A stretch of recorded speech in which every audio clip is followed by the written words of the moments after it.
one of the FERC orders that I was proudest of during my tenure at the commission was FERC Order 2222, which opened up competitive wholesale power markets to aggregated distributed energy resources, essentially virtual power plants.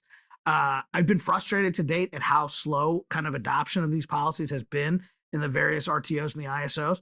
I think this could be the unlocking mechanism that really opens up VPPs, and these hyperscalers can utilize that in these moments of peak demand. And we're going to go back as well to your comment on next year, the kind of the solution, solar plus battery plus peakers. Is that, as this moves in waves, is that a 5-year solution, not a structural one, because it's supply chain bottlenecked, or is that do you see that as a next 10 or 15-year solution? I think it's longer term. I do. And look, it does sound like it has a little bit to do with the speed of the moment. Speed of the moment is part of it, but I also think the economics of it are pretty good.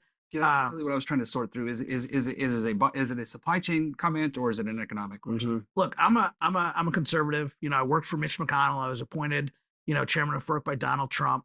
I'm a Republican from Kentucky. I'm working in the solar space right now because I really believe in it. I believe in the economics of it.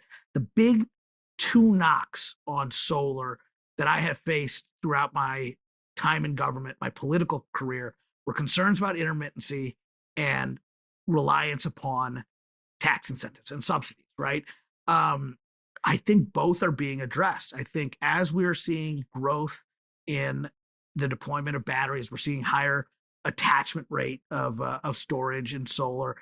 You're answering those questions about intermittency, and then the economics, quite frankly, as electricity prices go up, while I don't love it as an American that we're going to see our electricity bills go up, as someone who's, really believes in solar and the deployment of solar, this is solar's moment, because solar is going to start to look really attractive even without the tax incentives. So the OBBBA, the One Big Beautiful Bill Act, actually treated solar, I thought, quite fairly and gave solar a runway to demonstrate that the industry can get off of dependence on government policy. And I actually think that's very good for the industry. I think for businesses to be truly investable, they can't be dependent on government policy. And I think, the good and successful companies will utilize this runway to bring down costs, to lower the cost of customer acquisition,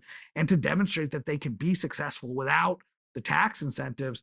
And unfortunately, higher prices are going to provide that opportunity. I think suddenly, solar is going to look really attractive because it's an alternative to, skyrocketing utility bills.